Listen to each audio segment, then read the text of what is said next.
plus mineral-derived elements in my hands. Ay, di ay. Ay, na lang kami. Paggamit ako sa pang Joji, di lang. Okay. Ay, you're still here? Glad to know kay magtuon ta, giunsa ni paghimo of ingani. Welcome to JM Talks podcast episode where we dig into the role of geology in globalization. So this is the podcast where geology meets everyday life. And today's episode is all about This is a product of globalization. uy, unsa di ay nati? Mutuo ka sa dili life. Ang ato ang gadgets kay basically like murag geological museums. Daghan ni sa mga rare elements kana sa mga rare earth, nickel, cobalt, even limestone.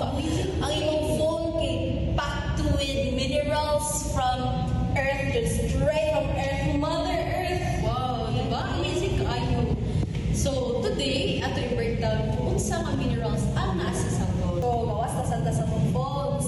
Kanina mga minerals, na siya everywhere. These minerals build everything around us, Jay. So sa ito nga mga mineral partners, so it is the nickel and the cobalt. So it doesn't only power phones but also mga laptops, mga EVs, mga solar panels, and wind turbines.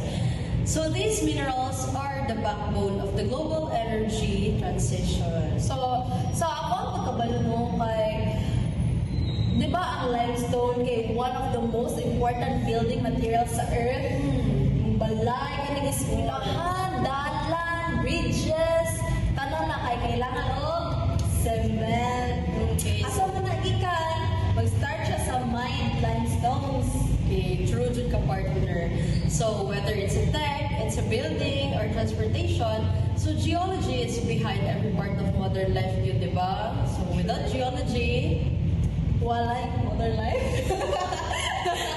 paano ka na guys? Sige, go. Sana next, tapos na segment. Okay, so when you look on your phone, you might see technology, partner, but beneath that, it's pure geology, Jude. So, every swipe, every notification, every battery, charge powered by minerals that took millions of years to form.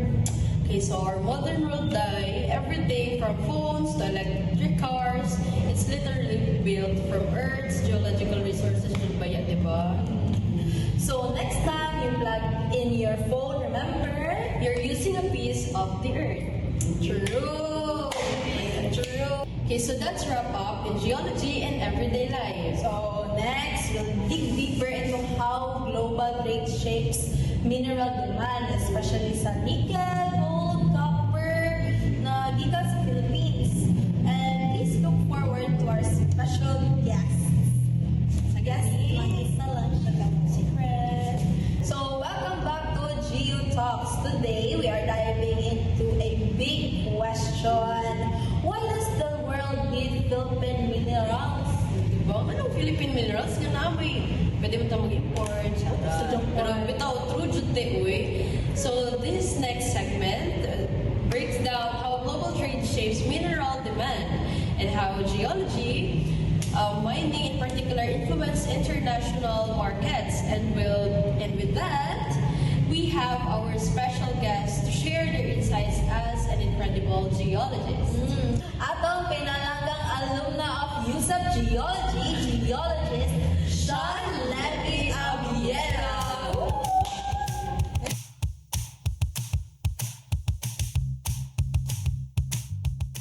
Ay, pailailan din. Go. Sorry kayo, bago na din ko nakabalik sa office po. Ay, ikan pala ka naglakaw ya? Roger, yes. Ay, correct. Wala ka ka-expose si Kuya. Rand ay classmate ni Alexis, si Ranzer Rosler. Kuya, kay second year pa kuya. Hello. Ready na sa Nice to meet Malumita questions. Hindi ka ito ni mo ya. Ready na. Okay, let's go. Let's go. So, una mag-asa mo question niya kay Sir Ranzel. Pero karon mo tara sa miya kanang house life niya as a licensed geologist. Like unsay mga realization, mga bagong kuan mo ba after nimo mo pasar sa board? Isa man, I guess it's not really the same as I expected. Like, lahi ang perspective nimo while studying pa ka and in the real world na jud. Like, kanang, yeah, dakong tabang ang mga concepts sa books, sa mga articles. But in the real world, kuan na lang nimo siya, murag, kibali, back up na lang nimo siya. It's still you who has to make it in the real world. Murag, whatever you learned sa imong pag-eskwela pa lang kay mo na lang to siya. It's up to you na lang kung saan mo pag-utilize or paggamit to make it and to survive. Gana lang. Go-board kaya? Ha? Go-board ka? Gaon sa? Go-board? Boarding house? More on personal questions. Ano? Provided ang among accommodations sa Ay, asa ka ni Kuya na gano'n? sa Mirara. Sa... Sa Mirara. Sa Ay, Antique. asa na yan? Antique siya. Ay, wow. Ay, liwa, uy. Dira daw ta siya yan. Dira daw ta siya yan. OJT, OJT. Oo, pwede ka kayo. Pwede ka mag-work or mag-OJT dire. Welcome ka kayo. Sige, backer na ka na mo. Charot. Pwede yan, pwede yan. Oh, shit. So, Why kung problem? delikado pag ano ang mga majors. Pwede ikaw maghata ang grado pag OJT. Sige, Unfortunately, sige, mag-proceed na may sa among mga malupitang question. Pinang question. Sige, si Ranzel, una mag-kuhan sa muya, ihanda na ang mga pana. Handa ang mga Okay. palaso. Sige. From your perspective, why is Philippines considered strategically important in global mineral supply chain, particularly for nickel, copper, and gold? For me, I think ang isang factor na nag-play ana is of course ang tectonic setting sa Philippines and the mineral diversity itself. Knowing na ang atong country is in the Pacific Ring of Fire, naagi tayo mga magmatic and sedimentary systems that are highly favorable for mineral formation. So, yes, Philippines is one of the major global suppliers sa nickel laterite, which is needed for the production of stainless steel, battery production. Also, we have copper and gold deposits. Of course, copper needed pa rin siya for power infrastructure, renewable energy, and gold. Of course, the financial and strategic value of gold remains strong despite our economy. And also, aside from the minerals na na-mention ninyo, even excluded usahay sa future-focused discussions ang coal, it still remains vital for energy security and power generation. So, I believe it's a combination of favorable geology and the strategic location also of the Philippines, which is near major Asian economies, and the broad mix of mineral commodities in the Philippines that makes our country an important link sa global mineral supply chain. Okay, thank you, Ya. So, karon i-ask na po na ko iya kung unsay mga opinion nimo about sa atong government or policy nga maka-ensure siya nga ang Philippines is maging more sustainable and inclusive when it comes sa mineral development. Okay. I think one policy na I think feel ako need niya og improvement is what ba? I think maging general na lang ko, need na to og consistency in policies and in implementing these policies as well as long-term clarity. Kay if we have frequent regulatory changes, mag-build na siya og uncertainty and distrust sa atong operators, workers, host communities, and especially sa atong mga what do you call this, customers. Also, I think we need to have stronger science-based decision making. Dili lang dapat economic-based ang decisions sa mining companies on where we are headed. Dapat science-based decision gihapon siya so that magamit ang geological, geotechnical, and environmental data for approvals sa slope design or sa land use planning, and especially sa risk management, because after all, we aside from the profit, we should also ensure safety, efficiency, and environmental responsibility. So, kaning following question lang ba? Kaning unsay mga minerals or ores nga gina-import sa or gina-produce sa Semirara? Like, gusto lang na mo makibalo unsay mga gina-import na mga minerals dala. Ang Semirara is known gid siya to be the number one mining company when it comes to coal. Coal ang main na production sa Semirara. But also na siya sideline na limestone for cement, pero ang major jud is ang coal kay mao siya ang gina-export sa within the country and also outside the country sa atong mga foreign investors and customers. Unsa mo mga nabalaan na gina-export sa Philippines sa gawas? Like na kay mga aside from ginaano ba gyapon ng coal sa gawas? Coal ba to gikan? Yes, kay kuan, as a matter of fact, kuan kanang ang Semirara kay daghan siya og foreign customers, foreign buyers, China, South Korea, Taiwan, and Brunei, pero ang major buyer gid ni SMPC is ang China. So, karon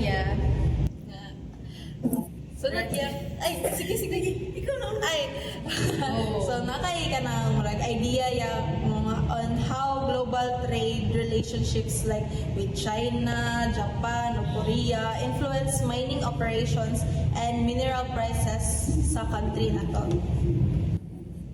Yes, for me, this means na mining is not only driven by what is economically extractable sa ground, but also by the global demand, trade policies, and let's say the geopolitical stability na din sa Southeast Asia.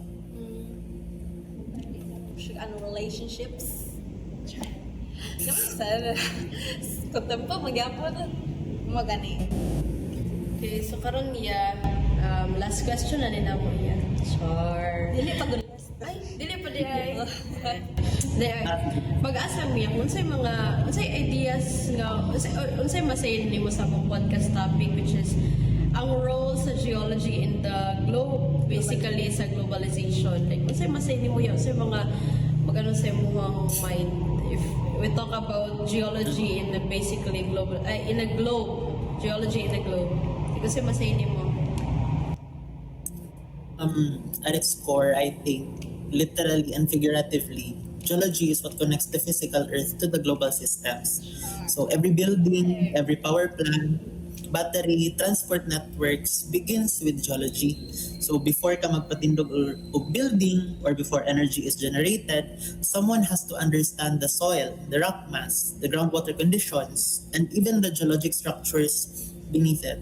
So I guess for me, in my perspective lang din, that is where geology, or specifically technical geology, sits at the intersection of Earth and global. I understand. Okay. Ay, okay na yan. Karon okay na. So, we're Sige, in this sense, continue na tayo. Unsa to yan? so we're in this sense, ang geology in the globe is not just about rocks. It's about how Earth works with economies, connects countries, and shapes the future of a globalized world. Ay, Nay, mag-ask din ba kanang unsa kay imong mga benefits sa imong work dira sa industry? Dala sa Semirara Like- yan, sa mga benefits. Maliban sa place. Unsa na ben? Place. Basta na benefits.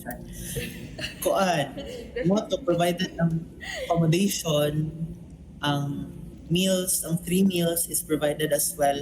Ang transportation from accommodation to mine site provided, and also ang mga paid leaves. Ano sa pa ba? Bonuses kay apel mo din na siya. Gusto mga bonus. Bye, 13th month And pay. also, required ang 13th month pay kung makalaban nila ang dole. Wala. I-compare mo, unsay kuan sa Semirara sa government yan, like, in comparison ba? Sa man. I guess, realistically, sa mining industry man good, expected yun to work long hours. Whereas sa government, strict na ng 8 hours unless mag-overtime ka. Dili kay 24 hours magod ang operation. So, you can't say na kanilang dapat ang kuan, musuon dapat sa government sector na kanilang hours ang needed. Kay, especially sa geotechnical geologists na needed ang analysis sometimes, especially sa is oras na sa adlaw or sa gabi or isang unsang oras sa adlaw na needed ang analysis ana. So yeah, I guess mo na siyang isa sa major difference niya. Ay, di ba ay na-remember na mo nga tag-OJT daw ka kay sa MGB. Wala lang may kabalawan sa to na region. But nga, ang ano niya ba, ma-recommend ni mo ang mining industriya? Nang ma-compare nung sa imong work karon ug sa imong OJT. No, chareng. Kuan kanang ang sa OJT man good kay murag na ang akong perspective man good or mindset going into work is na ko experience sa OJT sa government sector, and also gusto na ko ma-challenge akong self, so why not i-try na ko ang mining industry since also siya man ba ang first na nag-open na opportunity sa ako, so why not? Also, ma-recommend ako siya if you want to gusto ka magdagdag og skill set, especially if sa government sector ka nag-OJT. Makadagdag siya sa imong skill set, and also ang skills na imong ma-learn is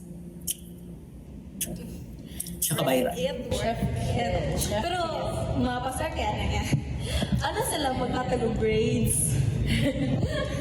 Mabagsak pa sa OJT ya? Dili man. Pero kung magtinapulan niya,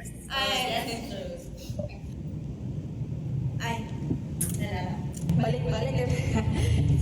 So, nami i-prepare. Ready kaya? Dapat ready kaya? Isa man na. Mga bunda man ni. Kuya, bunda.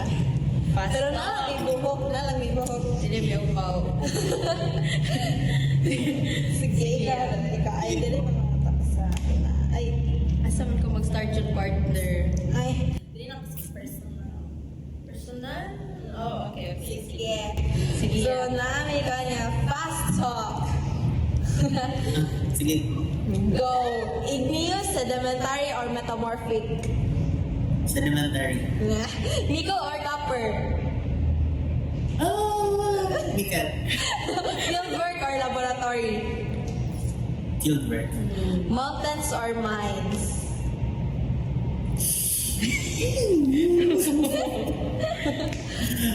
Oh my. Rockhammer or Excel?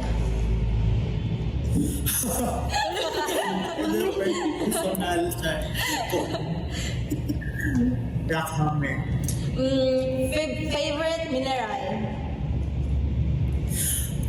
Ako ba yan si Amethyst? Oh, Simple yun.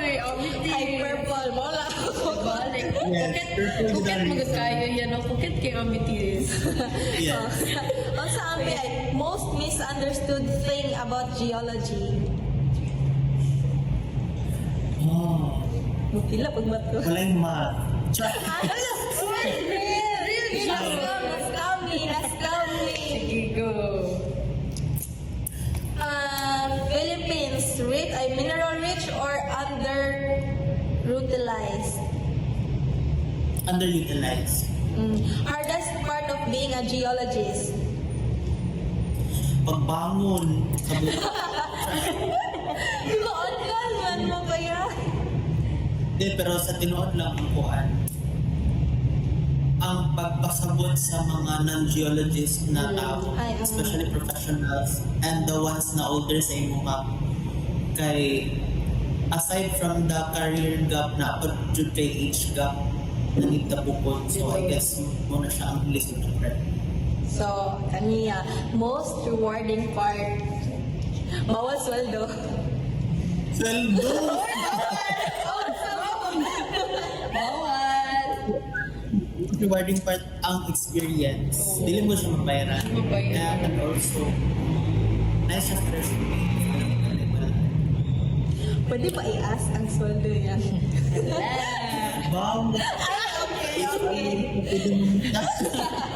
Ay, sige. Sula. Okay, karon niya mga personal and fun round. Sige. Yeah, if dili ka geologist, unsa man ka karon? Sa teacher. Oh, really? Gusto pa din mo yung personal ano yan? So, coffee sa field or tubig sa bundok? Coffee sa field. Di dyan tubig sa bundok yan. Sir, rock na imong pinaka-hate. Pinaka-hate na rin. Pinaka-hate. Wala mo. Aww. Oh, sure. I hate them all. Okay, so asa ta na kuning rock you love the most yan, pero na-answer naman ni mo. Amethyst ba to yan, no? Sige, kini na lang. Unsay one word nga ma-describe nimo sa Philippine geology?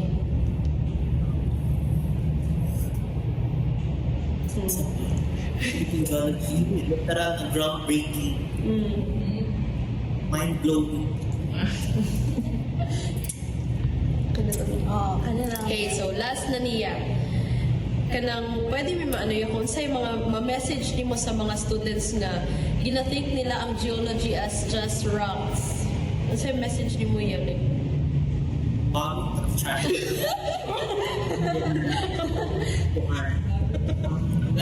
Sila.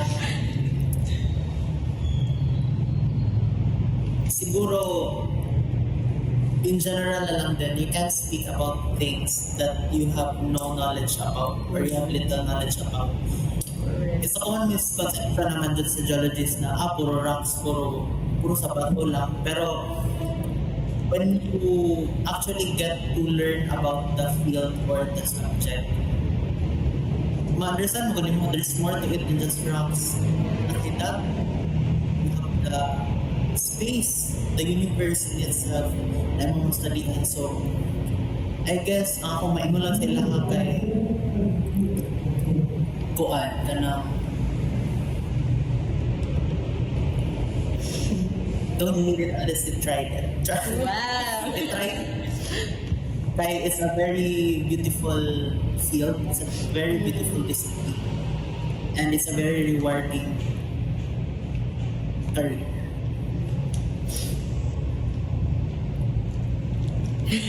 Yan, ano sila yung mga off the record question niya. Pwede ba daw yung Gcash? Look! Oh no! Ay, Gcash number! Gcash number! Balikan lagi. Nakuratan si Kuya kadali. Nakuratan Balikan ang transaction. ang transition. Sorry. Sino mo ba yun?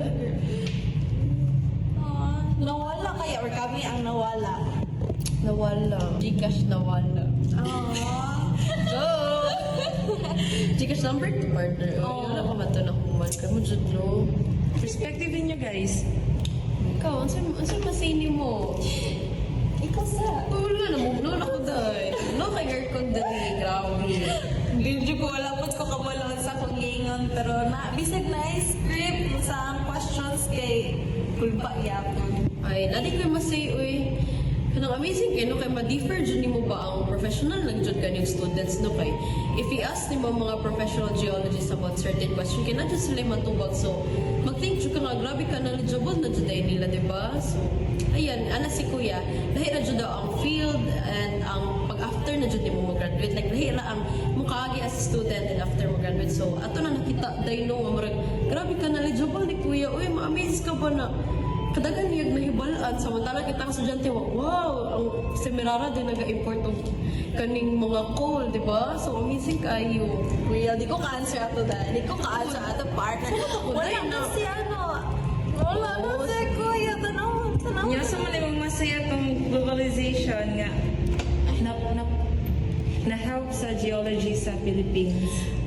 Day, obviously, day, if kuan ka nga tao, makasabot man jud ka na ang globalization, day, interconnected jud na siya sa geology. Like, without geology, day, unsa pag-function sa mga things? Unsa na to pag-discover ang mga butang, day? Of course, ang geology, day, is one of the foundation. Nga nung ay mga ingana, nga nung na-discover na to ni, di ba? Like, amazing kayo geology. So, ayun, di balik na si Kuya. So, let's proceed. Welcome back, Kuya. Sa- Gimingaw, mo. Nawala. Kiling Hello. mo one net. Sorry na brown out. Ay! Nag-change power. Okay lang, yeah, okay lang. That's... Abi na mo amuang net. Amo apong net. Hinay pa na among net. Okay na ba ito, no? Thank you, Kuya. Thank you, Kuya. For sure. O kami, remember our face, Kuya. Oh, pag-submit PF ang antique mo. Antique. Ang sa ka na region nag-OJT sa MGB? 7. Tapad na. 6, 7. Sige. Sige, last. Thank you, ya. Thank you, ya. Sige, bye. Sige, thank you, Fran. Ano ba gani? Ay. And that's how our global trade shapes mineral demand and why Philippine geology matters more than ever. So, salamat jud kayo no sa ato ang guest speaker for today's video. Kay they made time jud to share their wisdom and their knowledge here with us. So, to our alumna geologist, Sean, we appreciate your guidance jud. Salamat po, Kuya.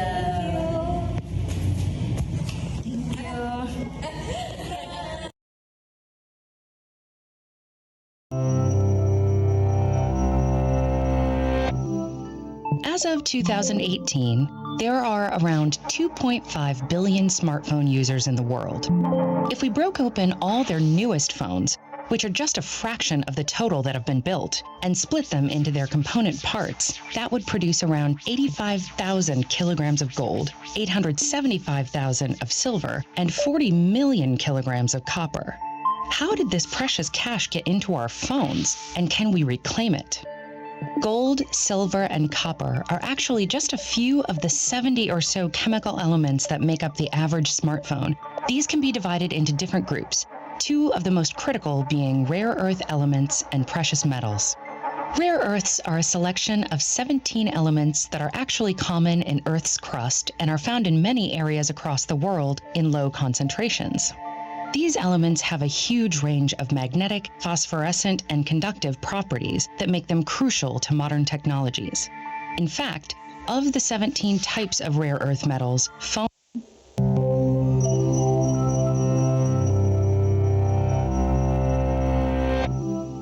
As of 2018, there are around 2.5 billion smartphone users in the world. If we broke open all their newest phones, which are just a fraction of the total that have been built, and split them into their component parts, that would produce around 85,000 kilograms of gold, 875,000 of silver, and 40 million kilograms of copper. How did this precious cash get into our phones, and can we reclaim it? Gold, silver, and copper are actually just a few of the 70 or so chemical elements that make up the average smartphone. These can be divided into different groups, two of the most critical being rare earth elements and precious metals. Rare earths are a selection of 17 elements that are actually common in Earth's crust and are found in many areas across the world in low concentrations. These elements have a huge range of magnetic, phosphorescent, and conductive properties that make them crucial to modern technologies. In fact, of the 17 types of rare earth metals, phones and other electronics may contain up to 16. In smartphones, these create the screen and color display, aid conductivity, and produce the signature vibrations, amongst other things. And yet, crucial as they are, extracting these elements from the Earth is linked to some disturbing environmental impacts. Rare earth elements can often be found, but in many areas it's not economically feasible to extract them due to low concentrations. Much of the time, extracting them requires a method called open pit mining that exposes vast areas of land. This form of mining destroys huge swaths of natural habitats and causes air and water pollution, threatening the health of nearby communities. Another group of ingredients in smartphones comes with similar environmental risks. These are metals such as copper, silver, palladium, aluminum, platinum, tungsten, tin, lead, and gold. We also mine magnesium, lithium, silica, and potassium to make phones, and all of it is associated with vast habitat destruction, as well as air and water pollution. Mining comes with worrying social problems too, like large-scale human and animal displacement to make way for industrial operations, and frequently poor working conditions for laborers. Lastly, phone production also requires petroleum, one of the main drivers of climate change. That entwines our smartphones inextricably with this growing planetary conundrum. And what's more, the ingredients we mine to make our phones aren't infinite. One day, they'll simply run out, and we haven't yet discovered effective replacements for some. Despite this, the number of smartphones is on a steady increase. By 2019, it's predicted that there'll be close to 3 billion in use. This means that reclaiming the bounty within our phones is swiftly becoming a necessity. So, if you have an old phone, you may want to consider your options before throwing it away. To minimize waste, you could donate it to a charity for reuse, take it to an e-waste recycling facility, or look for a company that refurbishes old models. However, even recycling companies need our scrutiny. Just as the production of smartphones comes with social and environmental problems, dismantling them does too.